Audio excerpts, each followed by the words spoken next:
Just out here, get my morning steps in. Thought I'd take it down to the Palm today. Still ridiculously humid, which is why the camera's fogging up like mad. But yeah, I don't train on Thursday mornings. I've got an upper body session later on, so if I'm not running in the morning, I always like to try and get out and get some steps in, because I'm trying to hit 15k a day, even on non-run days at the moment, so it's quite hard to hit 15k if you don't get out and do a decent walk in the morning. But just fucking mad, like Dubai is just unreal. I'm so glad to be back. As I say, I'm on the Palm, that's the W hotel there. Moved here just over a year ago, no fucking clue what was going on, like just no idea. And I feel like now I can really enjoy it. It's definitely not stress free, but certainly less stressful, so probably going to box off like 7,000 or 8,000 steps here, and then I'm going to go to the warehouse gym and hit a sauna session.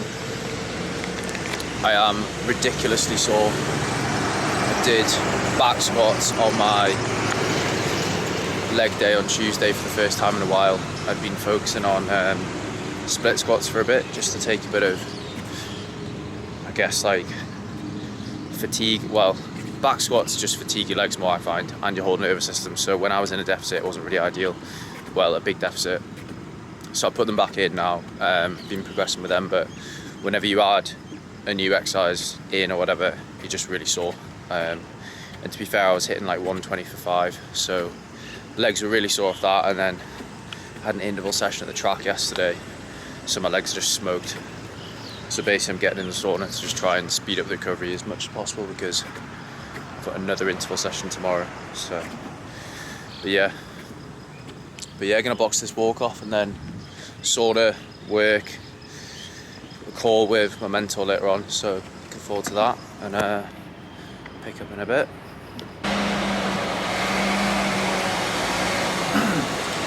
Right, just out here catching some rays, hopefully you can hear me. You've seen the clip before, me running, that was this morning obviously. Came back, did a bit of work, food, about to head to the gym and hit my upper body training session, so I thought I'd run over what I've got today. But Monday mornings, basically I've just got loads of calls in the afternoon, so mornings just like admin work, a few check-ins, things like that, some social media stuff, getting everything ready for the rest of the week. I've been trialling getting both my training sessions out of the way earlier on in the day, just so that I can literally just purely focus on work for Monday afternoon, because most of our clients and my team are in the UK, so we tend to have calls like late on in the afternoon. I find if I go to the gym in the evening, it's just not optimal, and then I'm going to bed late. So that's what I'm doing at the moment anyway, always trying to work on that routine. But my session for this afternoon, Monday's always an upper body horizontal focus day. Well, actually no, it's not horizontal, it used to be. We've actually got pull-ups today. So I've got my movement specific work at the start of the session. It's a bit of lower body stuff in there, just to try and loosen my hips up regularly from doing all the running. And then we've just got some like shoulder and thoracic warm-up. Main compound movement of the day, weighted pull-ups, 4 working sets, 10, 6, 5, 12. So these will all be weighted for me. And then as the reps go down, the weight increases, and then you hit a back off set of 12 at the end. So essentially building strength, and then you're getting a bit of a metabolic stimulus on that set of 12 at the end. And doing a set of 12 after a heavy set of 10, 6 and 5 is brutal, but it's a really, really good way to build strength and stimulate hypertrophy. This is all programmed by my coach, not me. Then I've got a tricep of dumbbell chest press. I'm going to do incline on that and try and build that upper chest shelf. Then we've got some seated rows and some face pulls. So that's going to be like a big tricep if I can set it up in the gym. If not, then I'll just do it. I'll do them all separately. Sometimes I have to work around things, but I'm going to a gym today that's quite quiet. It's good for filming as well, so it should be doable. And then we've got some push endurance at the end. So do a lot of horizontal pushing volume on this day. So I've got 100 push-ups and a little bit of movement work, thoracic work in between, always trying to loosen up that upper back of mine. It's always stiff from all the weight training and being sat at a desk so much. So essentially just loads of pull-ups and a few face pulls and rows and stuff. So it is pretty high volume, but there's not that many exercises, and like that is kind of like what my training's like these days. It's just focused on the bread and butter compound movements to help me maintain my muscle mass and keep building my strength, and to help me keep my metabolism high. I think that's what a lot of people don't realize is if you want to stay lean, you've got to keep your metabolism high, and that's why strength training is so effective for doing that. So even though I'm not wanting to put on much muscle, I am wanting to remain strong, and I will put on a little bit of muscle, but we're not talking a lot. It's not what my goal is at the moment. My goal is to maintain muscle mass, get a little bit leaner, and get fitter through running. So that is the session. I'm going to film a little bit of it. Because I've run through it now, I'll probably just do a little bit of a montage, and then I'll pick up tomorrow, maybe later on today. Right, so I said this was going to be a montage, but I actually went to a marketing event last week, and there was a successful YouTuber speaking there who said that voiceovers are great for engagement and getting your personality across. So here we are. But yeah, upper body training session Monday, as I mentioned in the previous clip. Main movement of the day on the back offset structure was weighted wide grip pull-ups. So I believe this was the set of 10 with 10 kg. My pull-ups have certainly been better in the past. I've definitely been stronger on them, but I think it's just simply down to not having them in my program as much as I used to. So I'm really trying to build those up over the next few weeks. So I do weighted pull-ups once a week on this upper body training session, and then on my other one I do wide grip lat pull down. I think it's good to just rotate through a couple of different variations, obviously targeting the same muscle groups, being the forearms, the biceps, the lats, and the mid to upper back. But this was the back offset. You can see just 12 reps body weight. By the time you've done weighted pull-ups on a set of 10, 6 and 5, you're pretty fried. And I do find that it's not hard to get a mind muscle connection with your lats, but it's certainly one of the harder muscle groups to get a mind muscle connection on. So opted for body weight here just to make sure that I was actually feeling it in the target muscle group and wasn't just muscling it up. But yeah, it was good. So this video, well, the clips in this video are actually a few weeks ago, but I've progressively overloaded on it every week with these, so I'm a little bit stronger now. Next movement was incline dumbbell press. You can see there just a little bit of an adjustment with the scapula when I sit down. It's really important to make sure that your scapula is retracted and your shoulder blades are pinned back before you press, whether that's decline, flat or incline. See, a lot of people will just go back onto the bench and their shoulders are still rolled forward, and that will just put the majority of the movement in your front delts, even if you're doing an incline dumbbell press. And obviously the target muscle group there is your upper chest. So just make sure that your scapula is retracted. A lot of us suffer these days from rounded shoulders just because we're sat at a desk for so long, like I am right now. So I have to really make a conscious effort to pin them back, and you will find if you can do that, you'll feel that a lot more in your upper chest. Next movement that I moved on to was, what is this here? Chest supported incline dumbbell row, both sides at a time. You can do this alternating, but I'm doing them together, and then I supersetted with push-ups. So I believe this was a descending superset, so I think it was the same reps, 10 to 12 on the rows, and then with the push-ups I think we started on, it might have just been 12 reps, to be honest. I can't actually remember. This was a long time ago. This was my last training block, but I thought I'd just throw a few exercises in and offer some advice there. But for my chest, I trained my chest so much when I was younger, just kind of obviously one of those beach muscles. My chest is, it's definitely a strong point. So literally all I do these days for my chest is incline dumbbell press and a lot of push-up variations, and that's pretty much it.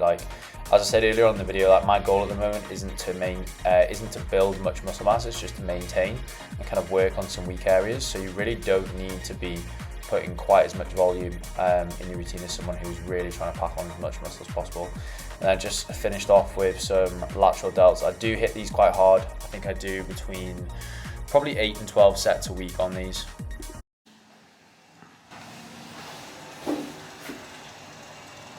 Right, here we are, back again with a little vlog entry. It's Tuesday now, just on my way to do legs at my favourite gym at the moment, Studio City. Well, no, Optimal Fitness in Studio City. For anyone in Dubai, it's about 15 minutes away from like Marina. I like it because it's nice and quiet and they let me film in there. They're pretty chilled. So today I've got squats and lots of different lunge variations. I made the mistake last week of going very, very heavy on squats for the first time in like 2 months, and I really paid for that all week, to be honest. It affected my running. I went to the track the next day and struggled. So I'm going to hold back a little bit on the squats. I always get asked about balancing running and leg training and managing DOMs and things like that. I actually posted about it on Instagram last night, and essentially you've got to accept that if you are trying to progress in the gym with your lower body training and your running, you are going to be sore a lot of the time. I do think there's a lot to be said though for deciding what your main priority is at the moment and then adjusting your routine. And what I mean by that is I've got a race in 4 weeks time, so it's probably not optimal for me to be pushing, you know, RPE 9, 1 rep away from failure on squats. Like, it's just going to hold me back from developing working on my speed work on the track and stuff. So I'm going to hold back a little bit today. I'll still get a really good workout in. I'll still stimulate hypertrophy and maintain my muscle and strength. But I think it just, sometimes it's more sensible to hold yourself back, hold back a little bit. Just wanted to talk about 2 things here, nutrition and a marathon. So nutrition wise, I'm in a really good spot at the moment. Back here now, been back for like almost 2 weeks in a good routine, eating really clean, but eating a good amount of food, the amount of food that I need to achieve my goal of getting a little bit leaner, but still perform well with running and the gym. I'm looking to drop about 1 kilo over the next 3 weeks, which will be really easy to do. And the way that I've got my nutrition structured at the moment is essentially I run 3 different calorie intake days depending on what training I'm doing. So today, for example, I'm just doing 1 lower body training session. So I'm having lower calories, around 2,600 on a training day where I would do just 1 kind of more intense workout or a big run. I'd eat around 3,000 calories, and the difference between the rest day, well, the 2,600 day and the 3,000 day is simply just an increase in carbs. And then if I was to do a longer run or 2 big workouts in one day, I'd eat more carbs, around 3,300, 3,400. So I basically got 3 tiers of calorie intake that I work through, and I just adjust each week. I communicate with my coach, and we just see what's happening to 1, my body composition, my body weight, and 3, my performance. Because for me, it is always about balancing performance with maintaining the look that I need to promote my brand. Like, I need to stay lean, I need to stay under 10% year round, that is the goal, but I also need to be able to perform, and obviously maintaining a slightly lighter body weight makes the running easier as well. So it's a constant journey. I've by no means perfected it, but we are trialing different things, and this is working really well now. I actually enjoy the lower calorie days like today, just because it gives my digestive system a little bit of a break. I usually don't eat much for the first 4 hours of the day.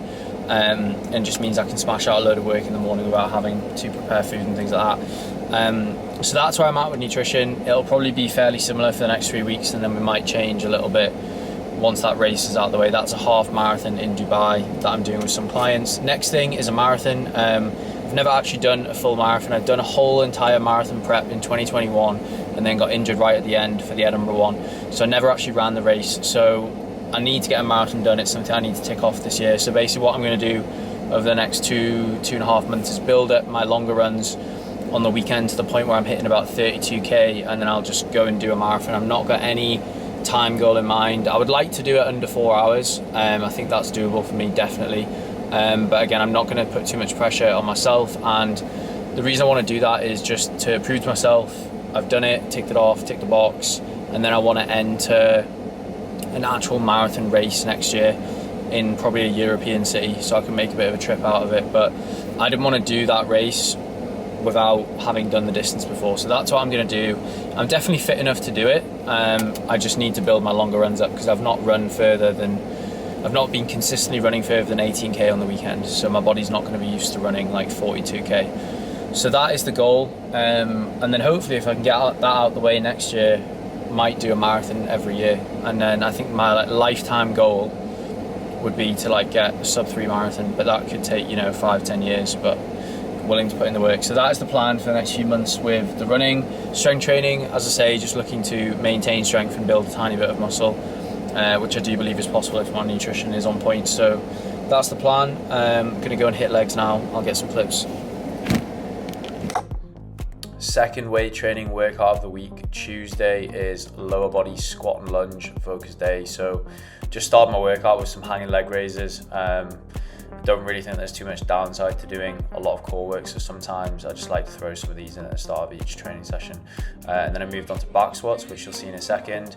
I've not been going that heavy on my back squats. I mean, I'm still repping 120 kg, and I'm under 80 kilos these days, so it's still a respectable weight to be lifting. But when I was younger and a little bit heavier, I was probably closer to 83, 84 kg, and when I wasn't running, I was back squatting closer to 130, 140. But I'm pretty happy with this weight, to be honest. And obviously my training at the moment, as you'll know from watching these vlogs, it's hybrid training, so I can't be training as close to failure on my squats, because otherwise I see myself suffer with the running. So it's just about having the balance for me.